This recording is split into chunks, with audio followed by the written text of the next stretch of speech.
Assalamu alaikum YouTube görүүчүлөр, жылкы сүйүүчүлөр. Бүгүн сатууда карагашка тай бар туугандар. Азыр ушул карагашканын маалыматын алып берели. Ден соолугун, буттарын бардыгын көрсөтүп беребиз туугандар. Бекке тай боюнча биринчи маалымат беринчи, андан кийин көрсөтөлү. Тайды февралда алган экен биз, тааныш акелерден алып. Ден соолугу, бутунда иштери жок, ден соолугуна жооп, ичип жакшы. Породасы кандай? Породасы ушу местный эле деп койду, карабайыр экен да. Карабайыр,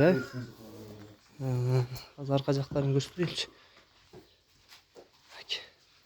Соору, санеттери, буттарында шиктери жок,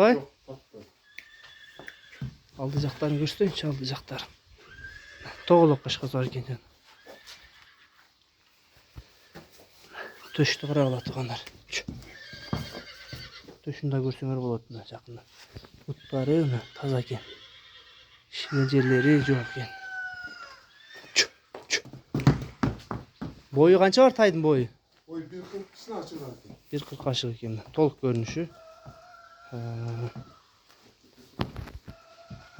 Ичип жегендери жакшы экен туугандар мына. Ден соолугун деле сыртынан билинип турат кандай экен. Буттары таза экен. Bunun bazın kaça deysem? Bazın жөндү койдук. 77 000 кем бар. 77 000 kemi var ha? 77 000 ken tuğanlarına. Taydın bazı 77 000'e koyuldu. Biraz kemi var deydi.